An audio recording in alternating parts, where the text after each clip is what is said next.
ராசிக்கார நண்பர்களே, மீனராசி அப்படிங்கிறது ஒரு அற்புதமான ராசிங்க. மீனராசியில் பிறந்தவங்க எப்போவுமே பல சாதனைகளை செய்யக்கூடிய ஒரு நபர்களாக இருப்பாங்க. மற்றவர்களுக்காகவே வாழக்கூடிய நபர்களில் முக்கியமானவங்க இந்த மீனராசி தான். தன்னுடைய குடும்பம் நல்லா இருக்கணும்னு நினைக்கிறவங்க, தன்னுடைய குழந்தைகள் நல்லா இருக்குன்னு நினைக்கிறவங்க, கூட இருக்கிறவங்க கூட துரோகம் நினைக்காத ஒரு ராசி இருக்குது அப்படின்னா மீனராசி தான். இன்னைத்து காலகட்டம் வரைக்கும் மற்றவனால் ஏமாந்துருப்பீங்களே தவிர உங்களால் ஒருத்தன் ஏமாந்தான்னு ஒருத்தவங்க முன்னாடி வந்து நிற்க மாட்டான். உங்களுக்கு 60 வயசாக இருக்கலாம், 70 வயசாக இருக்கலாம், உங்களால் ஒருத்தன் ஏமாந்தான் அப்படின்னு உங்களால் உங்கள் முன்னாடி வந்து ஒருத்தன் நிற்க மாட்டான். இன்றைக்கி நீங்கள் சம்பாரித்த சொத்து அதுதான் அப்படின்னு நீங்கள் காட்டலாம். நீங்கள் பெரிய பணப்புகழெல்லாம் சம்பாரிச்சிங்களான்னு தெரியாது. ஆனால் இது வரைக்கும் ஒருத்தனோட நம்பிக்கையை கெடுத்த ஒரு கெட்ட பேரை நீங்கள் இதுவரை சம்பாதிச்சது கிடையாது. பல துரோகங்களை அனுபவிச்ச ராசி. துரோகங்களை அனுபவிச்சு கூட அவனை திருப்பி பழிவாங்கணுங்கிற எண்ணம் உங்களுக்கு கிடையாது.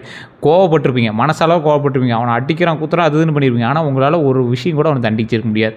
அந்தளவுக்கு ஒரு புனிதமான ராசி நீங்கள். இந்த ராசியில் பிறந்தவங்க எப்போவுமே மற்றவங்களுக்கு தொந்தரவு கொடுக்கூடாதுன்னே வாழ்கிறவங்க. பக்கத்து வீட்டில் ஒருத்தர் சண்டை போடுறான், நாம் சண்டை போடணும், அது என்னமோ பண்ணிட்டு போகிறாங்க அப்படின்னு வாழக்கூடிய ராசியில் இந்த ராசி ஒரு முக்கியமான ராசி. ஒரு புனிதமான ராசியில் இந்த ராசி ஒரு முக்கியமான ராசி அப்படின்னு சொல்லுவாங்க.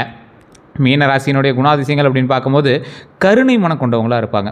கருணை மனம்னா என்ன சார்? மற்றவங்களுக்காகவே ஒரு பரிந்துரை செய்து மற்றவர்கள் நல்லா இருக்கணும் அப்படின்னு நினைக்கக்கூடிய ஒரு கருணை மனப்பான்மை கொண்ட ஒரு நபர். இந்த ராசிக்காரன் வாழ்க்கையில் ஒரு டைமாக போய் அனாதாசிரமத்துக்கு ஏதாவது சாப்பாடு கொடுத்துட்டு வருவான். அந்த மாதிரி ஒரு ராசி. கொடுக்கணுன்னாவது நினைப்பான், அவன்கிட்ட காசு இருக்குதோ இல்லையோ கொஞ்சமாக கொடுக்கணுன்னாவது நினைப்பான். அதே போல் இல்லாதவங்களுக்கு செய்யணும்னு நினைக்கிறவங்களும் இவனை அடிச்சிக்கவே முடியாது. பிற துன்பத்தை தங்களுடைய துன்பமாக நினைக்கக்கூடிய ஒரு ராசி. மற்றவர்கள்கிட்ட போயிட்டு ஒருத்தன் கஷ்டப்படுறான் அப்படின்னா மற்றவன் நகர்ந்து போயிடுவான். ஆனால் இவனால் செய்ய முடியுதோ செய்ய முடியலையோ அந்த இடத்துல ஒரு ஃபீல் பண்ணுறான் பார்த்தீங்களா, பண்ண முடியலையே அப்படின்னு ஃபீல் பண்ணுறான் பார்த்தீங்களா, அது இந்த மீனராசிக்காரனால தான். அதே போல் ஆன்மீக ஈடுபாடு அதிகம் உள்ளவங்க இவங்க. கற்பனை திறன் மிகுந்தவங்க இவங்க. உதவக்கூடிய மனப்பான்மை கொண்டவங்க இவங்க. கலை, இசை, இலக்கியம் போன்ற துறைகளில் ஆர்வம் உடையவங்க இவங்க. எந்த ராசியினராக இருந்தாலும் இந்த ராசிக்கு முன்னாடி குணங்களில் கொஞ்சம் கம்மின்னு தான் சொல்லணும். இந்த ராசி குணத்தில் பெருசு சார். எல்லா வகையான துறையிலையும் பிரதிபலிக்கணும் அப்படிங்கிறதுக்காக வாழக்கூடிய ராசி. கற்பனை திறனில் தான் கொஞ்சம் நீங்கள் ஈடுபடுது. என்ன அப்படின்னா, ஒரு விஷயத்தை கற்பனை பண்ணிங்க அப்படின்னா அதை அடைஞ்சி தீரணும் அப்படிங்கிற ஆசை. அந்த ஆசையினால் நீங்கள் இழந்த விஷயங்கள் நிறைய விஷயங்கள் இழந்திருக்கீங்க. அதே போல் சின்ன சின்ன ஒவ்வொரு மேட்டருக்காக நீங்கள் வந்து ரொம்ப கற்பனை திறனை அதிகப்படுத்திக்கிட்டு அது மாதிரி பண்ணும், இது மாதிரி பண்ணும், அவனை மாதிரி பண்ணும், இவனை மாதிரி பண்ணும் அப்படின்னு உங்களுடைய ஆவல் சில நேரத்தில் ரொம்ப ஓவர் எஸ்டாப்ளிஷன் ஆகி அதனால் பிரச்சனைகளில் போய் கடனில் மாட்டின விஷயங்கள் கொஞ்சம் அதிகமாகவே இருக்கும். இந்த ராசிக்காரர்கள் இன்றைக்கும் சின்ன சின்ன கடனில் இருப்பீங்க. ஒரு இஎம்ஐ கட்டுற அளவுக்காவது ஒரு கடனாவது உங்கள்கிட்ட இருக்கும். அந்த கடன்களும் தீரணும் அப்படின்னு ரொம்ப நாளாக ஆசைப்பட்டுட்டே இருப்பீங்க. எங்கே சார் வரவுக்கும் செலவுக்குமே சரியாக இருக்குது அப்படிங்கிற காலகட்டத்தில் தான் நீங்கள் வந்து சுழன்று இருப்பீங்க. இனி வரக்கூடிய காலகட்டம் ஓரளவுக்கு பரவாயில்ல அப்படின்னே சொல்லலாம். இந்த ராசியை பொறுத்த வரைக்கும் பலம் அப்படின்னா இரக்க குணம். அதே போல் நுண்ணுணர்வு வந்து ஒரு விஷயத்தை முன்னாடியே நாம் தெரிஞ்சுக்கிட்டு அதுக்கு தகுந்த மாதிரி ரியாக்ட் பண்ணுவோம். ஆனால் அவன் ஈஸியாக நீங்கள் நடிப்புன்ட்டு போயிடுவான். சார் நீங்கள் நடிக்கிறீங்க சார் அப்படின்ட்டு போயிடுவான். இது நிறைய பேர் நீங்கள் வந்து காதல் கேட்டிருப்பீங்க. இது உண்மையாக இல்லையான்னு மட்டும் மறக்காமல் சொல்லுங்கள். அதே மாதிரி படைப்பாற்றல். உங்களால் க்ரியேட்டிவ் திறன்ஸ் அதிகமாக இருக்கும். நீங்கள் அதிகமாக ஃபிசிக்கல் வேலையோ ஒரு விஷயத்தை வந்து க்ரியேட் பண்ணுற வேலையோ ஐடியாலஜி வேலையோ தான் கொடுப்பீங்க. நீங்கள் உடல் உழைப்பு வந்து கொஞ்சம் கம்மியாக தான் இருக்கும். ஐடியாலஜி வேலை தான் உங்களுக்கு கொஞ்சம் அதிகமாக இருக்கும். தெய்வ நம்பிக்கை அதிகம் உங்களுக்கு. நீங்கள் நினைக்கிற அளவுக்கு தெய்வமும் உங்களுக்கு துணை இருக்கிறது தான் இதில் ஒரு ஹைலைட்டான விஷயம். நீங்கள் எந்த அளவுக்கு நம்புறீங்களோ அந்த அளவுக்கு என் மகன் போல நான் வந்து பாவிக்கிறேன் அப்படின்னு கடவுள் வந்து உங்களுக்கு உறுதுணையாக இருக்குது. அதே போல் உறவுகளை மதிக்கக்கூடிய குணம். உறவுகளை மதிக்கக்கூடிய குணம் அப்படின்னா உறவுகளுக்கு ஒரு ஈக்குவலான அந்தஸ்து கொடுத்து ஒருத்தர் வந்தாங்க அப்படின்னா வாங்க வாங்க உட்காருங்க அப்படின்னு எவ்வளோ பெரிய ஆனாலும் அவங்களுக்கு வந்து மரியாதை கொடுத்து வணங்கக்கூடிய ஒரு விஷயம் இருக்குது பார்த்தீங்களா, அதுதான் ஒரு மிகப்பெரிய விஷயம் அப்படின்னு சொல்லுவாங்க. பலவீனம் அப்படின்னா எளிதில் நம்பிடுவது. ஒரு விஷயத்தை எளிதில் நம்பிடுவாங்க. உணர்ச்சி வசப்படுறது. ஒரு விஷயத்தை பார்த்து ஈஸியாக உணர்ச்சி வசப்பட்டுருவாங்க. முடிவெடுக்க தாமதிப்பது.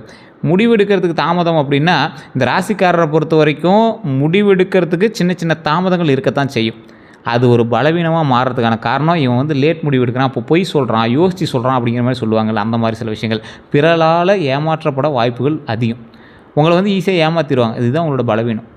உங்களை தூரத்தில் இருக்கிறவங்க ஏமாற்றலாம் அவசியம் இல்லை. பக்கத்தில் உங்கள் கூட இருக்கிறவங்களும் உங்களை நிறைய விஷயத்தில் ஏமாற்றிருக்காங்க.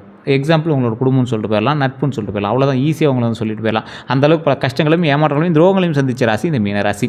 தமிழ் புத்தாண்டு முதல்ல இருந்து நீங்கள் ரொம்ப எதிர்பார்த்துட்டு இருந்த ஒரு விஷயம், நிறைய விஷயம் எதிர்பார்த்துருந்தீங்க. ஆனால் மீனராசிக்காரர்களுக்கும் ஒரு விஷயம் நடக்கும்ல, புதிய வாய்ப்புகள் உருவாகலாம். புதிய வாய்ப்புகள் அப்படின்னா அந்த புதிய வாய்ப்புங்கிறது எப்படி இருக்கும் அப்படின்னா வாழ்க்கையில் நிறைய புதிய விஷயங்களை நீங்கள் வந்து அணுகுமுறையின் மூலமாக அனுபவிக்கக்கூடிய ஒரு விஷயமா இருக்கும். பணவரவு மெதுவாக உயரலாம். பணவரவு கொஞ்சம் கொஞ்சமாக மெதுவாக உயரக்கூடிய ஒரு விஷயமா இருக்கும். குடும்பத்தில் மகிழ்ச்சியான நிகழ்வுகள் ஏற்படும். அந்த மகிழ்ச்சியான நிகழ்வுகள்னால உங்களுடைய குடும்பம் மட்டும் இல்லாது நீங்களும் மிகவும் சந்தோஷப்படக்கூடிய ஒரு நபர்களாக இருப்பீங்க. தொழில் மற்றும் வியாபாரத்தில் முன்னேற்றம் கிடைக்கிறதுக்கான வாய்ப்புகள் 100% அதிகமாகவே இருக்குது. ஆன்மீக ஈடுபாடு அதிகரிக்கக்கூடிய ஒரு காலகட்டமாக இந்த காலகட்டம் இருக்குதுங்க. அதே போல் குரு பயிற்சி பலன் அப்படின்னா குரு பகவான் வந்து பாரம்பரிய ஜோதிட நம்பிக்கைகளின்படி பணவரவை மேம்படக்கூடிய ஒரு வாய்ப்புகளை ஏற்படுத்தி கொடுக்குறார். குரு பயிற்சியிலேருந்து தான் மீனராசி ஓரளவுக்கு பரவாயில்ல சார்பாங்க. மீனராசி கொஞ்சம் டல்லு தான் சார்னு ஒரு சொல்லியிருப்பான். ஆனால் உங்களுடைய ஜாதக கட்டம் தான் அதில் சொல்லும் குரு பயிற்சி உங்களுக்கு எந்த அளவுக்கு வேல்யூவாக இருக்குது அப்படின்னு. ஏன்னா குருவின் முறை பார்வை உங்களுக்கு எந்த பக்கம் இருக்குது, எதை பார்த்து இருக்குது, எந்த இடத்துல அமைஞ்சிருக்கு அப்படிங்கிறத போல தான் கால்குலேட் பண்ணோம். அப்படி பார்க்கும்போது உங்களுடைய பிறந்த தேதி, பிறந்த நேரம், பிறந்த ஊர் இதை நீங்கள் வந்து கால்குலேட் பண்ணுங்கள். பக்கத்தில் இருக்கக்கூடிய ஜோதிடர்கிட்ட கொடுங்க, கரெக்டாக சொல்கிறாங்களான்னு பாருங்கள். இல்லை சார் கொஞ்சம் சூட்டபுள் ஆகலை, கொஞ்சம் செட் ஆகலை அப்படிங்கிற பட்சத்தில் உங்களுக்கு அது செட் ஆகலை அப்படிங்கிற பட்சத்தில் வேணால் கீழே ஒரு நம்பர் கொடுத்துருக்கும், பிரபல ஜோதிடர் நம்பர். இதை நீங்கள் ப்ரமோஷனாக நினச்சாலும் சரி, அட்வர்டைஸ்மெண்ட்டாக நினச்சாலும் சரி, அது உங்களுடைய விருப்பம். அதில் நீங்கள் ஃபோன் பண்ணிங்க அப்படின்னாலும் அப்பாயின்மெண்ட் பேசிஸில் மட்டும்தான் உங்களுக்கு வந்து ஜோதிடம் பார்ப்பாங்க. உங்களுக்கு விருப்பம் இருக்கும் பட்சத்தில் மட்டும் நீங்கள் வந்து ஃபோன் பண்ணி நீங்கள் வந்து உங்களோட டவுட்ஸை கிளியர் பண்ணிக்கலாம். அதே போல் இந்த ராசிக்காரர்கள்லாம் நிறைய பேர் வெயிட் பண்ணியிருக்காங்க. மீன ராசிக்காரெலாம் ஒரு எக்கச்சக்கம் எங்களுக்கு தெரிஞ்சு அதிகமாக கேட்டவங்க மீன ராசியாக தான் இருப்பாங்க. ஸோ இந்த ராசிக்காரர்களுக்கு அடிக்கடி அந்த ஜோதிடத்தை கேட்கணும் அப்படின்னு ஆசை. அடுத்து நான் இதை பண்ணணும், அடுத்து இதை பண்ணது கேட்டு பண்ணிக்கலாம் அப்படிங்கிற மாதிரி இருப்பீங்க. ஏன்னா தெய்வீக நம்பிக்கைகளும் ஜோதிட நம்பிக்கைகளும் அதிகம். அந்தளவுக்கு உங்களுக்கு அது கரெக்டாக வேலை செய்யுது. நீங்கள் நிறையா ஜோதிடர்களை பார்த்துருப்பீங்க, நிறைய இடத்துல நீங்கள் சொல்லியும் உங்களுக்கு ஆமாம் சார் இது கரெக்டாக மேட்ச் ஆகுது சார் அப்படிங்கிற மாதிரி சொல்லியிருப்பீங்க. ஏன்னா இது ஜோதிட ரீதியாகவே மீனராசி ஈஸியாக கால்குலேட் பண்ணிடலாம். அதை கூட ஒருத்தர் உங்கள் லோக்கலில் சரியாக சொல்ல முடியல அப்படிங்கிற பட்சத்தில் நீங்கள் இதை வந்து நீங்கள் ஃபாலோ பண்ணிட்டு நீங்கள் ஃபோன் பண்ணி பேசி தெரிஞ்சுக்கலாம். அதே போல் இது வந்து ஒரு விவிஐபி ஜோதிடர் வெயிட் பண்ணி தான் பண்ணுற மாதிரி இருக்கும். வெளிநாட்டில் இருந்து பார்க்குறீங்க அப்படின்னா வாட்ஸ்அப் மூலமாக நீங்கள் வந்து தொடர்பு கொள்ளலாம். கொஞ்சம் பொறுமையாக நிதானமாக வெயிட் பண்ணி பார்த்தீங்க அப்படின்னா இன்னும் கொஞ்சம் கிளாரிஃபையாக இருக்குங்க.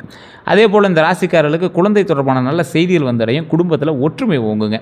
அந்த குடும்பத்தில் நடக்கக்கூடிய ஒற்றுமை தான் உங்களுக்கு ப்ளஸ் பாயிண்ட் அப்படின்னே சொல்லலாம். கிடைக்கக்கூடிய நன்மைகள் அப்படின்னு பார்த்தா புதிய வேலைவாய்ப்பு உண்டுங்க. புதிய வேலைவாய்ப்பு அப்படின்னா புதிய ஒரு வேலைவாய்ப்பு. அந்த வேலைவாய்ப்பு வந்து நீங்கள் ஏற்கனவே பண்ணிட்டு இருந்த துறையாகவும் இருக்கலாம், அல்லது புதுசாக ஒரு துறையாகவும் இருக்கலாம். பதவி உயர்வு, நீங்கள் செஞ்சிட்டு இருந்த வேலையில் ஒரு ஸ்டெப் நீங்கள் எடுத்து வச்சாலும் அது வந்து பதவி உயர்வு தான். ஓரளவுக்கு லாபம் கிடைக்குது அப்படின்னாலும் அது பதவி உயர்வு தான். நிலம், வீடு, சொத்து தொடர்பான முன்னேற்றங்கள் எல்லாமே உண்டுங்க. நிலம், வீடு, சொத்து இந்த மாதிரி விஷயங்கள்லாம் எல்லாம் வந்து பார்த்திங்கன்னா மேன்மைக்கு வரத்துக்கு அதிக ஒரு முன்னேற்றமான சில விஷயங்களும் உண்டு. அந்த இடத்துல என்ன அப்படின்னா இன்றைக்கி நீங்கள் வீடு சொத்து எல்லாம் வாங்குறீங்க அப்படின்னா கடன் வாங்கி கூட இன்றைக்கி இந்த காலத்தில் நீங்கள் வாங்கி வச்சிடலாம். ஆனால் அதை வந்து கடனை கொஞ்சம் கொஞ்சமாக நீங்கள் வந்து அடைச்சிட்டு வந்துடலாம். அந்த மாதிரி தான் அமையும். நீங்கள் வாங்கக்கூடிய கடன் வந்து பார்த்திங்கன்னா ஒரு சேவிங்ஸுக்கான கடனாக தான் அமையுமே தவிர உங்களுக்கு ஒன்றும் உபயோகம் இல்லாத கடன்லாம் கிடையாது. அதே மாதிரி புதிய முதலீட்டுக்கான வாய்ப்பு, ஒரு விஷயத்தில் வந்து முதலீடு பண்ணுறீங்க அப்படின்னா அதன் மூலமாக நல்ல வாய்ப்புகள் உண்டாகக்கூடிய ஒரு காலகட்டமாக அமைதுங்க. குரு பயிற்சியில் செய்ய வேண்டிய அப்படின்னு பார்த்திங்கன்னா பெரியவங்க கிட்ட வந்து பார்த்திங்கன்னா ஆசீர்வாதம் பெறுது. பெரியவங்க கிட்ட ஆசீர்வாதம் வாங்குறது வந்து பார்த்திங்கன்னா மிகப்பெரிய ஒரு நன்மையாக முடியுது. இந்த குரு பயிற்சியில் நிறைய பேர் குருவுக்கு பண்ணணும் அது பண்ணணும் எல்லாமே பண்ணுறீங்க. ஃபஸ்ட்டு உங்களுடைய பெற்றவங்கிட்ட ஆசீர்வாதம் வாங்க.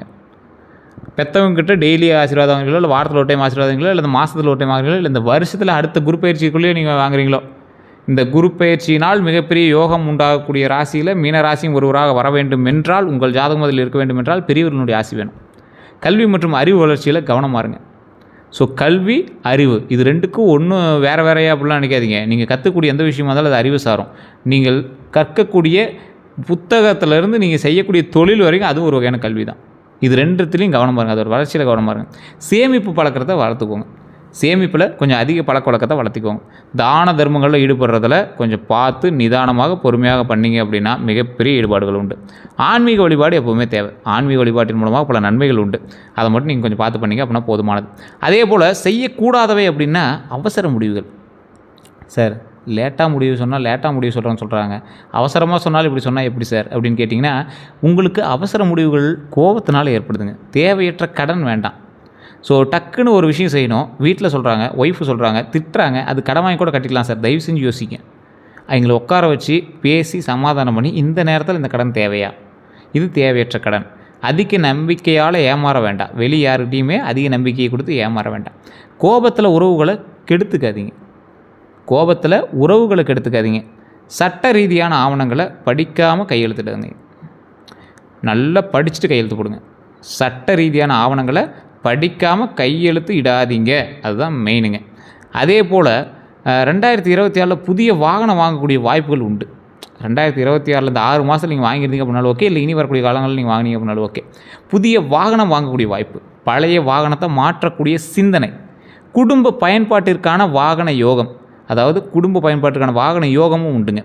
எதில் நீங்கள் கவனமாக இருக்கணும்? வாகன காப்பீடு, புதுப்பிக்கிறது, பாதுகாப்பான ஓட்டம், தேவையற்ற வேகத்தை தவிர்க்கிறது, இதில் தான் நீங்கள் கவனமாக இருக்கணும். ஒன்று தான் மீனராசிக்காரன் வண்டி விஷயத்தில் கவனமாக இருக்கும், உடம்பு விஷயத்தில் கவனமாக இருக்கும், ஆரோக்கியத்தில் ரொம்ப கவனமாக இருக்கும். தெளிவாக சொல்கிறோம், வாகனத்தை ரொம்ப பார்த்து ஓட்டுங்க. வாகன காப்பீடு, இன்சூரன்ஸு எல்லாமே கரெக்டாக செக் பண்ணிக்கோங்க. அதான் இன்சூரன்ஸ் தான் காப்பீடுன்னு சொல்கிறது. பாதுகாப்பான ஓட்டம் ரொம்ப உங்களுக்கு முக்கியம். வேகம், ரேஷ் டிரைவ், தேவையற்ற வேகம்லாம் தயவு செய்து தவிர்த்துக்கோங்க. நீங்கள் ரொம்ப எச்சரிக்கையாக இருக்கணும் அப்படிங்கிறது மைண்டில் நல்லா ஞாபகம் வச்சுக்கோங்க. இந்த ராசிக்காரரை பொறுத்த வரைக்கும் தெளிவாக சொல்கிறோம், வாகனத்தில் ரொம்ப எச்சரிக்கையாக இருங்க. இந்த 2024 நீங்கள் சின்ன சின்ன இன்சிடென்ட்டை நீங்கள் வந்து சந்திச்சிருப்பீங்க. தயவு செய்து வண்டி வாகனத்தில் கொஞ்சம் எச்சரிக்கையாக இருங்க. உடல் ரீதியான விஷயத்துலையும் கொஞ்சம் உபாதைகளை சந்திச்சிருப்பீங்க, அந்த விஷயத்துலையும் கொஞ்சம் கவனமாக இருங்க. அதே போல் திருமண பலன்கள் அப்படின்னு பார்க்கும்போது திருமண வயதில் இருக்கிறவங்களுக்கு நல்ல வரன் அமைவதற்கான வாய்ப்பு உண்டுங்க. நீண்ட காலமாக இருந்த தடை குறையுங்க. குடும்ப ஆதரவு அதிகரிக்கலாம். ஸோ குடும்ப ஆதரவு அதிகரிக்கக்கூடிய ஒரு காலகட்டமாக இருக்கிறதுனால குடும்பத்தில் ஏதாவது சின்ன சின்ன சண்டைகள் அது இதுன்னு பேசினா கூட கொஞ்சம் அப்படி சைலண்ட்டாக போயிட்டீங்க அப்படின்னா கொஞ்சம் நல்லது. குடும்பத்துக்கும் நல்லது, உங்களுக்கும் நல்லது. திருமணமானவங்களுக்கு புரிதல் அதிகரிக்கும். இல்லை சார் ஒன்றும் புரிஞ்சிக்கவே மாட்டேன் சார், பொண்டாட்டி தான் சார் டென்ஷன் பண்ணுறா அப்படின்னா பொண்டாட்டி நல்லா பேசுங்க சார், கொஞ்ச நேரம் உட்கார வச்சு நிதானமாக பேசுங்க, புரிஞ்சுக்குவாங்க. பொண்டாட்டி டென்ஷனே பண்ண மாட்டாங்க. உங்களுக்கு இனிமேல் வரக்கூடிய காலங்களில் புதிய ஆதரவு, அதாவது புரிதல் அதிகரிக்கும், அந்த ஆதரவுகள் அதிகரிக்கும். அதனால் நீங்கள் கவலைப்பட தேவையில்ல. குடும்பத்தில் அமைதி மேம்படுங்க. நல்ல ஒரு அமைதியான ஒரு லைஃப், சாந்தமாக ஜாலியாக நீட்டாக இனிமேல் குடும்பத்தில் நிம்மதியாக இருப்பீங்க. அப்போ குடும்பத்தில் நிம்மதியாக இருக்கீங்கன்னா ஓரளவுக்கு பணம் வரவு இருக்குது, உங்களை வந்து சாட்டிஸ்ஃபை பண்ணுற அளவுக்கு குடும்பம் இருக்குது. கடனே இருந்தாலும் உங்களை வந்து தாக்கு பிடிச்சி உங்களை கைப்பிடிச்சி கூட்டிகிட்டு வரதுக்கு குடும்பம் இருக்குது. அதை மைண்டில் ஞாபகம் வச்சுக்கோங்க. அதே போல் குழந்தை பாக்கியம், குழந்தை வரம் எதிர்பார்ப்பவர்களுக்கு நம்பிக்கை தரக்கூடிய காலமாக கருதப்படுதுங்க. அதே போல் குழந்தைகளோட கல்வி முன்னேற்றத்தை கொடுக்கும். குழந்தைகளால் மகிழ்ச்சி உண்டுங்க. குழந்தைகளால் மகிழ்ச்சி அப்படின்னா குழந்தை பிறக்கிறதுக்கும் வாய்ப்புகள் இருக்குது அப்படிங்கிற ஞாபகம் வச்சுக்கோங்க. இந்த ராசிக்காரங்க தெளிவான சொல்கிறது தான். எல்லா ராசிக்காரங்களும் நான் சொல்கிற ஒரு விஷயம் தான். திருவண்ணாமலை மேல்மலையனூர் பக்கத்தில் இருக்கிற கோயிலில் போய் வழிபட்டுட்டு, மேல்மலையனூர் வழிபட்டு, பழனியில் இருக்கக்கூடிய கீழே இருக்கக்கூடிய திரு ஆவினங்குடி வழிபட்டு, மேலே இருக்கக்கூடிய பாலதண்டாயுதபாணி சுவாமியை போய் வழிபட்டு வாங்க. முடிஞ்சால் செவ்வாய்க்கிழமை நாளில் காலையில் உச்சிகால பூஜை பண்ணுவாங்க. அந்த கால பூஜையில் போய் நீங்கள் கலந்துட்டு வந்தீங்க அப்படின்னா இன்னும் ரொம்ப சிறப்பானது. அதெல்லாம் வந்து குறிப்பிட்ட அளவுக்கு தான் வந்து பார்க்குறதுக்கு அனுமதியே இருக்குது. ஸோ முடிஞ்ச அளவுக்கு நீங்கள் அந்த பூஜையெல்லாம் நீங்கள் போய் கலந்துட்டு வந்தீங்க அப்படின்னா ரொம்ப சிறப்பாக இருக்கும். அபிஷேக பூஜை அதெல்லாம் வந்து பண்ணுவாங்க. அந்த டைமில் நீங்கள் போயிருந்தீங்க அப்படின்னா ரொம்ப அற்புதமான ஒரு விஷயத்தை பார்க்குற மாதிரி இருக்கும். கண்டிப்பாக அதை நீங்கள் வந்து ட்ரை பண்ணுங்கள். இந்த காலகட்டத்தில் எந்த காலகட்டத்தில் இருந்தாலும் இந்த ராசிக்காரர்களுக்கு அது மிகப்பெரிய ஒரு உறுதுணையாக அமையும். குழந்தை இல்லாதவர்களுக்கு அந்த விஷயம் வந்து மிகப்பெரிய ஒரு உறுதுணை. ஸோ குழந்தை வரம் கண்டிப்பாக கிடைக்கும் அப்படிங்கிறத கடவுள் வந்து கொடுப்பார். ஸோ அதே போல் இந்த ராசிக்காரர்களை பொறுத்த வரைக்கும் அடுத்த 12 நாட்கள் எப்படி இருக்க போகுது அப்படின்னா இது பொதுவான ஜோதிட வழிகாட்டல் மட்டும்தான். ஸோ நீங்கள் வந்து ரொம்ப அப்படியே டீப்பாலாம் போக வேண்டாம். முதல் 4 நாட்களில் வந்து பார்த்திங்கன்னா நிலுவையில் இருந்த வேலைகள் முன்னேற்றம் அடையும். நல்ல தகவல்கள் கிடைக்கக்கூடிய ஒரு காலகட்டமாக மாறுதுங்க. அடுத்த 4 நாட்கள் வந்து பார்த்திங்கன்னா செலவுகளில் கவனம் தேவை, உடல் நலத்தில் அக்கறை தேவை. கடைசி 4 நாட்கள் பார்த்திங்கன்னா நண்பர்கள் மூலமாக உதவி உண்டு, புதிய வாய்ப்புகள் உண்டுங்க. ஸோ இந்த 4 நாளும், அதாவது இந்த 12 நாளும் ஒரு அற்புதமான காலகட்டம் உங்களுக்கு. ஸோ ஃபஸ்ட்டு 4 நாளில் தடைப்பட்ட காரியங்கள் செயல்படுது, நல்ல தகவல்கள் கிடைக்குது. அடுத்த 4 நாளில் செலவுகளில் கவனமாக இருக்கணும், உடல் நலத்தில் அக்கறையாக இருக்கணும். அடுத்த 4 நாளில் நண்பர்கள் மூலமாக உதவி உண்டு, புதிய வாய்ப்பு உண்டு. ஸோ இது எல்லாமே நண்பர்கள் மூலமாக உங்களுக்கு நன்மை உண்டு, நண்பர்கள் மூலமாக துரோகங்களையும் நீங்கள் அனுபவிச்சிருப்பீங்க. ஸோ அதுலேயும் கொஞ்சம் எச்சரிக்கையாக இருக்கணும். அதே போல் கந்திஷ்டி பற்றிய பாரம்பரியமான சில நம்பிக்கைகள் உங்களுக்கு இருந்தாலும் பலர் நம்புவது மாதிரி வேலைகளில் தாமதமாகக்கூடிய விஷயங்கள் உங்களுக்கு நடந்துகிட்ருக்குதா, இல்லை காரணம் இல்லாமல் சோர்வு உங்களுக்கு ஏற்படுதா, இல்லை திட்டங்களில் நிறைய தடைகள் அதில் நிறைவேறத்தில் ஏதாவது சின்ன சின்ன நெருக்கடிகள்லாம் இருக்குதா, இவை கந்திஷ்டியால் தான் ஏற்படுது அப்படிங்கிறத நிரூபிக்க முடியாது. ஆனால் பலர் ஆன்மீக வழிபாட்டை மன நிம்மதிக்காக மேற்கொள்கிறாங்க. ஸோ இப்போ நீங்கள் என்ன பண்ணணும், கொஞ்சம் நிதானமாக இருங்க. உங்களுடைய குலதெய்வ கோயிலுக்கு போய் வழிபட்டுட்டு வாங்க. இல்லை சார் இன்னும் அந்த கந்திஷ்டி இந்த மாதிரி ஏதாவது பிளாக் மேஜிக்லாம் பண்ணியிருக்காங்களா, இல்லை செய்வனைகள்லாம் எதாவது பண்ணியிருக்காங்களா அப்படின்னா உங்களுடைய ஜாதகத்தின் மூலமாக செக் பண்ணிக்கலாம். உங்களுக்கு அது செட் ஆகுமா, உங்களுக்கு பண்ணியிருந்தால் பழிக்குமா அப்படிங்கிறத செக் பண்ணிக்கலாம். கீழே ஒரு நம்பருக்கு நீங்கள் ஃபோன் பண்ணி நீங்கள் வந்து பேசி செக் பண்ணிக்கலாம். அதே போல் வணங்க வேண்டிய தெய்வங்கள் அப்படின்னு பார்த்தீங்கன்னா மீனராசிக்காரர்களுக்கு பாரம்பரியமாக வணங்கக்கூடிய ஒரு அற்புதமான தெய்வம்னா மகாவிஷ்ணு பெருமாள் அவதாரம். மீனராசிக்காரன் எந்த நேரத்தில் வேணாலும் எப்படி வேணாலும் வரும். ஸோ பெருமாள் அவதாரம் மகாவிஷ்ணுவினுடைய ரூபம் உங்களுக்கு மிகப்பெரிய ஒரு நன்மை தரும். குரு பகவான், இந்த ராசிக்காரர் குரு பகவான் அப்படிங்கிறது குரு பகவான் இந்த காலகட்டத்தில் எந்த காலகட்டத்திலும் உங்களுக்கு வந்து ஒரு அற்புதமான கடவுள். தட்சிணாமூர்த்தி வழிபாடு தடைகளை நிவர்த்தி செய்யக்கூடிய ஒரு தட்சிணாமூர்த்தி முருகப்பெருமான் வழிபாடு உங்களுக்கு நேச்சுரலாகவே செட் ஆகும். மற்ற விஷயங்கள் உங்களுக்கு இந்த பிரச்சனைக்கு இதுன்னு செட் ஆகுதில்ல, முருகப்பெருமான் வந்து உங்களுக்கு நேச்சுரலாகவே செட் ஆகும். உங்களுக்கு ஒரு தோழன் மாதிரி, அது எந்த டைமில் வேணாலும் உங்களுக்கு வந்து உறுதுணையாக இருப்பார். வழிபாடு சிறப்பாக கருதப்படுதுங்க. இந்த 4 தெய்வங்களை வணங்குனீங்க அப்படின்னா உங்களுக்கு மிகப்பெரிய அற்புதமான விஷயம். இது எல்லாம் வணங்குறதுக்கு முன்னாடி குலதெய்வம், இதை மைண்டில் ஞாபகம் வச்சுட்டு பண்ண ஆரம்பிச்சுக்கோங்க.